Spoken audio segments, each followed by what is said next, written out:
And welcome back to Wednesday, October 16th, regular council meeting minutes. We've just had some discussion in camera and we are moving on with our agenda to item number 7. Does anyone have anything to remove from the omnibus motion?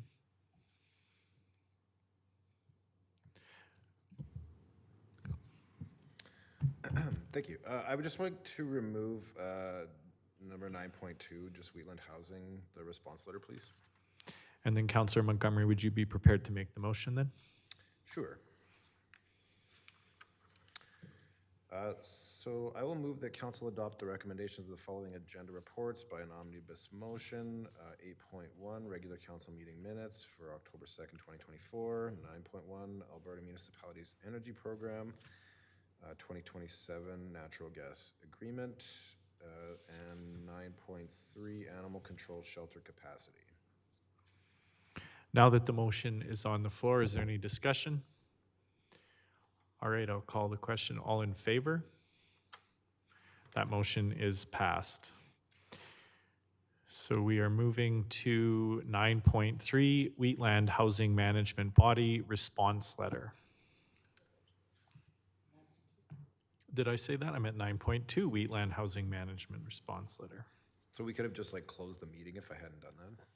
Nope, because there's still a citizen satisfaction survey. Oh, right, okay. All right. The only reason why I wanted to take that out actually was I just wanted to thank my fellow councilors for, I wasn't at the meeting obviously where this was discussed previously, and I think that the responses that you guys came up with to Wheatland Housing's request, I guess, for information, I think it's fantastic, and I just wanted to thank you guys for some very reasonable responses, and I am interested to hear the response from Wheatland Housing. Thank you. Oh, and I guess, do you guys, I can move that right now. So I will move that council authorize Mayor Fuel to sign the WHMB response letter dated October 16, 2024 as presented in attachment 1. All right, now that the motion's on the floor, I just have some comments on it. I'm not going to be supporting the motion to send the letter. My preference, so what we're being asked here tonight is that money be set aside as a reserve. There is no question that we need to set money aside as a reserve to protect our investment in the current seniors lodge. But I guess my disagreement is where should that reserve money sit? In my preference, the reserve money would sit in the town of Strathmore and that we would have 100% control over the money. And the letter is starting to direct Wheatland into what it would look like if they had a repair and maintenance reserve on behalf of us. So there's just a few really good reasons. I would prefer if it was up to us, we would be 100% accountable to the money from taxpayers. And there's just no process for canceling once this reserve, once it's established. So in my preference, we would still set up a reserve for the housing management to protect our interests and our capital investments, but I would be in total control of it on council. Is there any other discussion? Councillor Peterson. I just in response to Councillor Wiley's, or Deputy Mayor Wiley's comments, the mindfulness of the context of the letter understands that Wheatland Housing Management Body is an independent entity with representation from the member municipalities and in terms of requisitioning, and that's that legislative power comes directly from our provincial government, and so I think that the housing management body would always take under consideration concerns from the member municipalities. They have a long history of sitting around that table listening to the concerns of member municipalities, but as the legislated independent entity that they are, they have not only the right but the legislative requirement to make the requisitions necessary to carry out the work that they are mandated to do. So I will be supporting the letter, and I'm looking forward to a really fulsome discussion around the Wheatland Housing Management Body table from all the member municipalities. Any further comments? Councillor Montgomery? Yeah, just,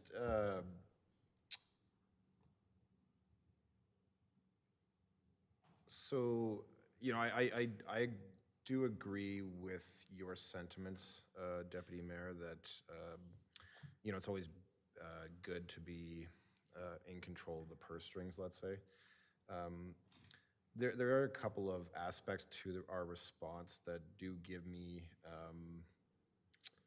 some confidence, I guess. And as something I'll point out as well is this: our response is not, you know, necessarily setting the parameters for this reserve fund. It's or even how reserve requests will be handled. This is just, you know, our response back to WHMB for them to consider, and then for them to kind of put forward, you know, some other ideas, essentially.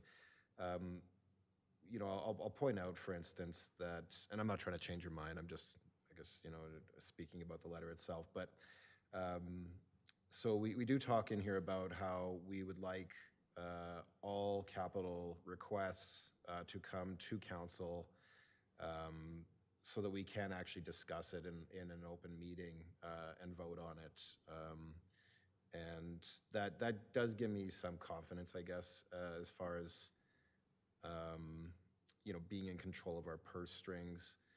And then the other aspect as well that I like, and this is something I've fought for last term with our own council, I guess, and that is just to make sure that when money's requested for capital expenses, you know, it's always identified, you know, here's where the money is going to go. And something that I do like about our response is that we are requesting, or we're setting the expectation that funds will be leveraged for their original intended purpose. You know, so we should at least have the confidence that when, you know, they ask for money and they say, you know, it's for such and such, you know, project, the money will only be used for that project or that type of project. And I presume any leftover money would be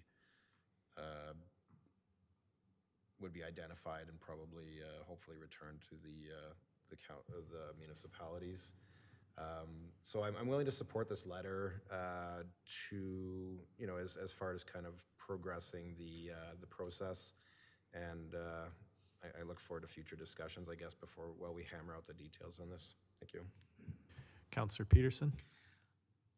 Just in response to Councillor Montgomery, I just want to note that, again, it is mandated by the province that the Wheatland Housing Management Body provide financial and operational audits, complete audits, fulsome audits, and that each of the member municipalities and the members that vote at that table all have access to that audit process the minute that that audit is approved, and that the parameters around how funds are utilized is also very closely monitored. For instance, Wheatland Housing Management Body just went through a provincial operational review, and earlier in this term, so like a year ago, we went through a governance review. So this is a highly regulated board with oversight from all levels of government. So, well, not federal, but provincial government and municipal governments and the partners to the Wheatland Housing Management Body. So although it operates as an independent entity, it is not without very, very strict strictures in terms of how they carry out their book of business. Is there any other comments? All right, all in favor? And opposed? Your Worship, I have a question relevant to the signing of the letter, if I might. Sure. Just a question to administration.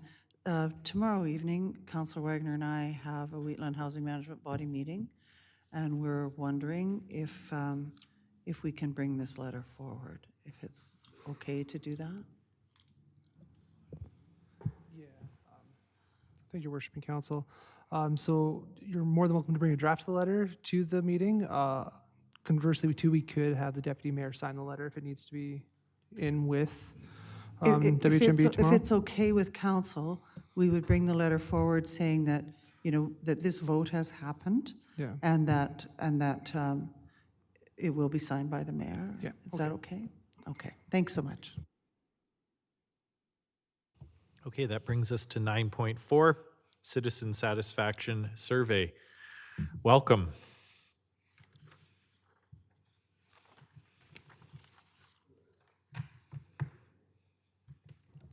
Great. Thanks for having me here, Deputy Mayor, Council. I was here 2 years ago in 2022, the most recent year of the survey. I had to speak after a woman from STARS, and she said something like they saved 1,000 lives in amazing circumstances. So I'm feeling much better not being after her because she was doing very important work. So we'll get right into it. My name is Lachlan. I work with a firm called Framework. We have done, this is now the third citizen survey for you. We did one in 2021, one in 2022, and here, this one is 2024. And we can get into the results pretty quickly here. As a kind of first note, this is going to be a very much reduced version. We have a lot of data available, and the team here has seen a lot of it. This would be another 3-hour presentation if I went into all the depth that we could, and I'll spare you that. So we're hoping to do a real wave clipper approach, 20 minutes on some overall findings. And if you have any questions, I can answer them, and then we can move on. So moving... Lachlan, is your preference that we ask as you go through or wait Sure. till the end? Whenever is fine, Deputy Mayor. Okay, so Anytime. council, just feel free to interject. Yeah. So first things first, how did we do? Who did we speak to? Oh, right side there. Great. So you can see that we had a great year in terms of response overall. We had about 750 to 1,000 responses in our first 2 years. We pushed harder this year and got up to around 1,500, which is quite a good response rate. And that means that our error rate, or in this case, what is equivalent to our margin of error, is about 1.9%. So our data is quite accurate this year. When it comes to smaller sample sizes in communities, we try to get a high response rate, obviously, because we have a lower margin of error. This becomes even more important when you kind of get specific and drill down. So if you have a segment of the population, let's say citizens over 40 years of age, as long as you get that pie smaller, the error increases. So having this high number allows us to be precise as we get more specific. Now, there are two kinds of accuracy, right? We have the error rate, in this case, the margin of error, that was 1.9%. And two is how well it represents your community. Thankfully, in this case, our data represents the community quite well. We didn't have to weight it. So we grouped all of our communities into these 5 groups here, and you can see that all of them are within a couple percent, so we didn't have to weight the data. It's possible in a different situation if we had one really noisy community and they quote-unquote stuffed the ballot box, that this data would no longer be representative, but fortunately that's not the case here. And then we also checked for 2 more categories. One is gender identification, and 2 is age identification. One of them we usually expect is pretty consistent, which was gender identification, and in this case it was, within 1 or 2% on each, so that's great.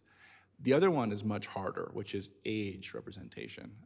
Unfortunately, younger people, they don't like to respond to surveys anywhere near as much, and so you can see that there is a slight gap with that 20 to 29 age range. Despite being about 10%, it's actually improved from last year. Part of this is just the nature of this kind of study. When you're going residence by residence, you're less likely to own a residence when you're 29 to 24. So this data can still be said to be representative of people who are under 40 and to some extent people who are under 30, but it should be considered with a grain of salt when it comes to that specific age range. Because response was lower there, weighting it for this age range would, I think, be too extreme. So we opted to leave it as is, but note that age range may be represented to a margin of error of, for example, 10% or 15% as opposed to our 2%. So consider that with a grain of salt. And so now we can move into results. Our first big result is quality of life. We like to pick one main metric in all of our surveys to kind of follow through. We like to pick one that represents what we think is the most important variable or what's going on. So for a community, that's quality of life. We ask everybody, how would you rate your quality of life in Strathmore? They answer on a 7-point Likert scale, all the way from very satisfied, or if it's a very good quality of life, to a very poor quality of life. And then we get to track that over time. This is, in our opinion, the best tool to see how we're doing overall and to see kind of what areas and segments are doing very well and what areas and segments are doing poorly. Obviously, if we're all doing our job really well, quality of life will be high, and if we do a really bad job, it'll be lower. So we can look interperiod, and we can see in 2022, the last time I was here, our top two, or that satisfied category, was at 84%. This year, it's dropped by 5% to 79%. So some context for those numbers, these are still very high numbers. We expect, on average, for municipality to be low 70s or high 60s, so we're still well above average. And for some more context for these numbers, we've also had a pretty tough couple years in the world, and that's really important. So a 5% drop at face value seems like maybe not a good result, but if you were to look at the overall average in Canada over the same time, it's been a 10% drop. So you can see on that bar that says 2022, it's looking at about 73%, and in 2024, the average is 63%. So over the same period that Strathmore had a 5% drop, other municipalities, other communities had a 10% drop, a significant one. So as we have natural fluctuations in the quality of life, as we have external factors such as the water restrictions that had an impact on your community, we can expect that there's going to decrease the quality of life so much. But if we're doing our jobs as a council and as a town, hopefully we can prevent the worst of that. My read on this and the read from the framework team is that it's actually a positive result. Having a 5% drop at the same time as other communities had a 10% drop, well, that's a good thing. We've had a safer and a less impact from these external factors in Strathmore. So despite a decrease, we still perceive it as positive because everything got worse, we just got a little bit worse. A win. Now, for the rest of this survey deck, the charts are going to get a bit more complicated. So I'll pause to kind of explain what's going on. But it's important to know that this slide here with these quality of life ratings, particularly that top two where it says 79%, that's one of the main things we're going to try to keep an eye on for the rest of this deck. Our goal is to figure out, well, who's living a high quality of life and who has a poorer quality of life, and then looking at the change between the two. If certain communities between 2022 and 2024 had a significant drop in their quality of life, well, maybe that's something we should be paying attention to. And if certain communities have very low quality of life, well, maybe that's another thing we can be aware of. If some community has a very high quality of life, well, what are we doing there that's so successful? And I think that's where we try to get most of our lessons from. So moving forward, I know there's a lot, bear with me. There's a couple of things here. So our main bar charts here, we've got three colors. There's blue, there's gray, and there's dark gray. The blue represents the 2024 results, and we can see the numbers overall. So we have this nice normal distribution of age ranges. Now, we have these green bars on top. The even green bar is the results from 2024, and the dashed green bar are the results from 2022.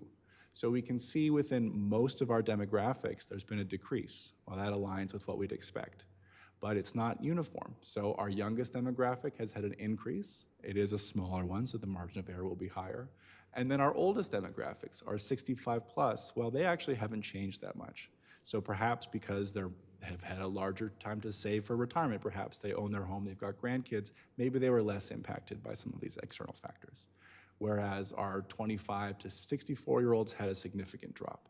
So you can see why we have these two lines and this distribution to kind of see what pockets are happier, which pockets are struggling more, and the change amongst them. So overall, quality of life decrease, across the board, but knowing that our older folks experience less of a decrease in quality of life than others. Now, if we look at our top two by generation, we can see, well, who's having the best quality of life and who's having the worst quality of life? And similar to what we saw before, it's kind of lower in the middle. If you're Gen Z, perhaps you're too young to really have to pay for rent, or maybe you're just starting to, and so the recent increases in rent and grocery doesn't impact you or you're not aware of it. And if you're a little bit older in your life, maybe you're more established, maybe you've got your mortgage paid off, and so the rates aren't bothering you as much. But the people in the middle are suffering more. So you can see our happiest are Gen Zs and Boomers, and our Millennials and Gen Xers are a little bit less happy with their life in Strathmore. When it comes to gender, not much of a variation. You can see that the green dashed bar is at the same distance from the green straight bar in both cases, so no significant changes there. That's great. We expect to see this kind of result between gender, but we really want to bring it up because, for instance, if women were much less happier in 2024, well, that'd be a major issue. Let's take a look into it. But thankfully, we don't see that here. When it comes to how long they've lived in the community, we start to see some variation again. 26-year-old people who've lived in Strathmore their entire lives, well, it's not that much of a change. They're just about as satisfied as last year. And the same with new people. If you've moved here in the last 5 years, you're actually just as happy as 2024. So again, it's that really middle that we're seeing the biggest drops in. We're looking at middle age, middle time in the community, middle of your life. That's when you're feeling the most, and that's where the biggest decreases have been in quality of life. So again, those kind of 30 to 55-year-olds are experiencing this crisis and this stuff the most. If you own a home or if you don't own a home, there is a big drop. Owners, surprisingly, with an increase in mortgage rates, have experienced less of a drop, but renters have experienced a relatively larger drop. When it comes to household size, there has also been a larger drop. The more people in your house, the worse your quality of life has gotten. Now, this one's a pretty easy one to explain. Kids eat a lot of food, groceries cost more money, there you go, just like that. I also shower for too long, I suppose. But if there's 6 people, they had a very significant drop in quality of life. So those bigger households, they're suffering more. Whereas our residents in Strathmore who live just by themselves or them and a partner perhaps, or maybe them and one parent, they seem to have survived relatively well. With their quality of life scores being at 86, 84, which are very, very high scores. Again, for context, the average in Canada right now is 63%. So an important context that if you're 23% higher than average, that's a pretty good quality of life. People are very satisfied with that. When we have people who are diverse groups by ethnicity, we can see that there has been a much larger drop of people who identify as part of a minority group. You can see that Strathmore is also, unsurprisingly, a pretty white community, but those of us who identify as not white have had a larger drop in satisfaction, so an area of concern there. Maybe more impact in the water restrictions, maybe more impact in the quality of life and the cost of life, but something to note, there has been a larger drop in diverse communities than there has been white communities. When it comes to our core brand elements, so we asked residents, and sorry, this is quite a busy slide, I know, but when we ask Strathmore residents to describe Strathmore with one word, they give us a bunch of different results. Some of them are really specific to themselves, some of them are very general, but we like to say this is your brand, what people think about you. So there's words that you wouldn't be surprised to see, like nice, great, welcoming, comfortable, community, pleasant, small town. And we can start to see more popular words. Friendly is the biggest word and the main word that's used.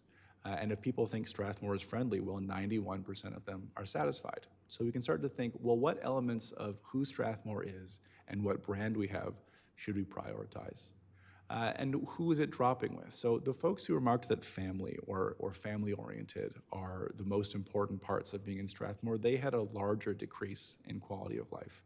Again, that probably aligns with the larger household size. They have more expenses. It's more challenging to be right now. There were some increases. The small town nature actually jumped by a couple elements. So people who are really happy to live in a small town over the last couple years, they're even happier to be here.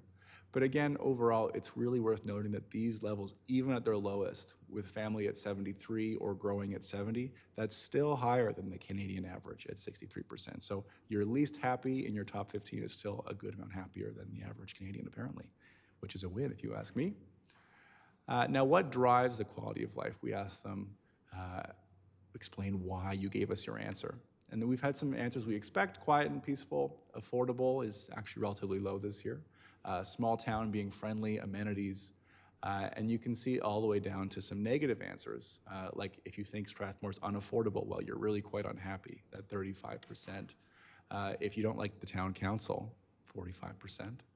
But that's, again, a very small group of about 3 to 4%. So our main answers are, I like the services, I like the activities, I like that it's clean, I like that there's amenities that I need here, and I like that it's a friendly small town. And within those demographics, we didn't see much change. So when it comes to housing and infrastructure, we asked what the top 3 issues were, and housing and infrastructure was a major concern. So our top 3 issues this year were infrastructure, affordability, and housing. And you can see with that dark blue and the light blue lines are different. So the major concerns and issues facing Strathmore residents are different in 2024. So taxes was a big concern in 2022. It's actually much lower now. So maybe one of the incidental benefits of a cost of living crisis is now taxes don't look so bad because the groceries are more expensive. But stuff like infrastructure and housing are now up. People are way more concerned about housing. I'm sure that's not a surprise to anybody here. Same with infrastructure.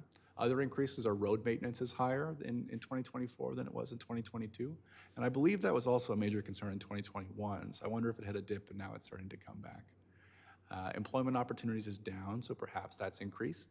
So overall, somewhat similar, but again, housing is more important, taxes are less important, infrastructure is more important, and community safety is a little bit less important. So some small differences in priorities. What do they like about living in Strathmore? Again, go ahead. So I noticed, like, for instance, with infrastructure, that's gone up quite a bit. And generally, like, our infrastructure, it's not like it's like falling apart. So is this a result, do you think, of, for instance, like, say, the infrastructure problem in Calgary that affected us? Is that why that has increased so much? Or do you have any sort of insight as to why infrastructure would be somewhat top of mind for our residents right now? My guess is it's probably mostly to do with infrastructure, you're right, from Calgary, maybe such as the water restriction could be involved in there as well. This is an open-ended question, so we basically gave a box and said, what is the biggest threat or what is the most important issue? And so it can be quite a diverse range of issues. It can be hard to pin down specifically what it is when it comes to infrastructure. It is something that we can definitely answer, but I'd have to pull up all of them to see specifically what it's going to be. Again, it could be water infrastructure, it could be roads, it could be other things. I don't know if I can get too much more specific right now, but I think it's a really important question, and we're happy to answer it in the future. Thank you. Of course. We looked at what they like most, about living in Strathmore. And again, similar answers to before. People love being in a small town. People love that it's quiet and peaceful. They like their friends. They like that it's clean. An interesting drop this year is amenities. We had 27% in 2022 said that they liked the amenities, and now it's 17%. Now, these kinds of things can be kind of auxiliary effects. If you're spending more at the grocery store, maybe you're less likely to eat out, and so those amenities now matter less to you. This doesn't mean people are unhappy with the amenities, but it does mean that no longer are they a driving source of happiness. Again, the folks who believe that living in a small town is the most important part about living in Strathmore, they have had a small decrease in their happiness, but nowhere near like the folks who say affordability is important, who've had a significant increase, which kind of makes sense. If you think Strathmore is affordable, well, you're happier because you've seen other things get more expensive. What do residents want? What do they want from Strathmore? Well, they want more amenities. They want it to be more affordable. They want it to be less crime. They want it to be, what else do we have in here? Snow removal. That seems like a hot button issue, snow removal. But what's changed this year? More recreation opportunities was huge in 2022, and it's actually significantly smaller. So I don't know if there's some new recreation opportunities in Strathmore, but there either are more opportunities or they're less concerned about it now. What else has changed here? The fear of crime has decreased. Traffic is apparently getting better. Again, I'm not sure if these things actually got better or focus is elsewhere now. I have a question for you. Of course. Is it possible some of the changes we're seeing is actually more of a demographic shift? So for example, we know so many people are coming out from Calgary. For them, amenities isn't a big deal. They're willing to drive back into Calgary, or maybe for them, it's not that crime has decreased in Strathmore, it's that compared to Calgary. Absolutely. Is that possible part of this That's too? completely possible. And in fact, I think we can take a look to see if that's played a bigger role this year. If we flip back to how long you've been in your community before, Well, one thing that I really like about my job is when I have an idea and then I look at the data and it proves me right, and I think you're right. You have had a large increase in new residents. Statistically, we can say an 8% increase, Deputy Mayor. And so absolutely that would play a huge role. If people are moving from Calgary, if they're moving from Ontario, you guys look great in comparison for all the things they may move here for. So that's a very good observation, Deputy Mayor.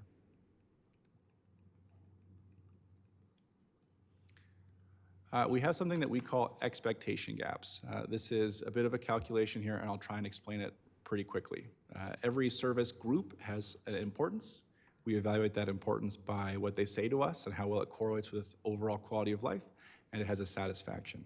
So if something has an importance score of, let's say, 90%, and the satisfaction score is 50%, there's a gap there of 40%. So we use this as a metric to say, well, what's really important and what's really unimportant? And if there's a huge gap, we're misappropriating some funds or effort. And if there's a small gap, it's about right. So something is super important and people are really unhappy, that's a major concern. But if it's unimportant and people are kind of unhappy, well, whatever, who cares? So infrastructure, that is growing some more. And I wonder, again, Deputy Mayor, if this comes to people coming from bigger towns who are used to having more amenities and services, or coming here, they like the friendly nature, they like that it's a small town, but maybe they want a couple more parks or other bits of infrastructure. But that number has increased from 23% to 40%. That's a relatively significant increase. Other expectation gaps are about the same. The protective services gap has actually decreased, so maybe there's a win there. Recreational facilities is 7%, not a huge change. Planning and development is 14%, so maybe some change there. And community development is about the same. So you can see that infrastructure's got the biggest gain, and planning is another one. So we're getting to the last couple of questions here. We ask residents how happy they are with the value for their fees. I recall in 2022, as we saw with taxation earlier, this was a major issue for people. They say, I love Strathmore, but it's expensive. So we ask them now, what about the value for your fees? And this is a mirror to quality of life. And you can see people who say that they receive good value for their fees or very good value, they're incredibly satisfied. If you are happy with the value for your money, 97% report that they've got a very good quality of life. So a real slam dunk. But you can see a really important thing I wanted to raise your attention to. When we say a top 3 as our metric here, we've got 42% having a good value. But that's not the whole picture. You can see that a lot of that remaining chunk has a somewhat good value. So they're not furious, but they're also not convinced. This is a good place to be in because it's really not so hard to move people up one category, but if you've got some really grumpy gusses, they're much harder to move up. So having that 32% in somewhat good value, for me, is a real opportunity. A couple little small changes, a positive interaction, and all of a sudden their quality of life is a higher category. So you're close to having big gains in this area, which is a positive answer. And we've got, I believe, my last slide here. Again, looking at that comparison, we haven't seen very many big changes here again. So we saw a 5% decrease in quality of life. We only have a 3% decrease in value. So overall, the narrative here from my experience is that there has been some changes in experience for the residents. There has been a decrease in quality of life of 5%, which is too bad. But given the context of the water restrictions and of the cost of living crisis, I think you've actually shepherded and ferried it pretty well. A lot of other municipalities have had a significantly worse drop, and it seems like it's been less here, which is great. Not to belittle the problems of residents, but that it's been a positive experience compared to other Canadians. And again, as a reminder, and this is, I think, the most important point for me, is that your scores are very high. Being in the 83, 85 range compared to the average being at 63 is huge. People like living in Strathmore, and I'm sure hearing problems all day maybe gets you away from that, but it's a positive result and something to be proud of, I think. I think that's my last slide, so I'm all set here. Is there any questions, or did that all make sense? Great. Well, thank you very much, Council. Thank you, Deputy Mayor. Thank you very much for coming out and doing this in person. I appreciate it. My pleasure. Thanks again, everybody.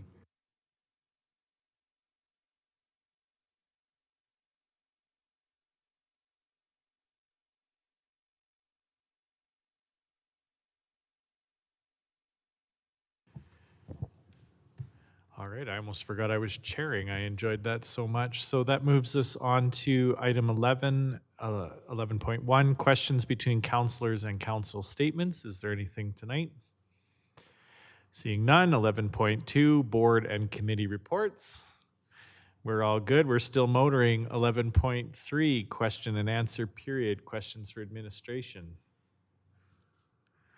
11.4, administration inquiries. 11.5, notices of motion. Number 12, correspondence, the moment we've all been waiting for. I adjourn this meeting at 7:35.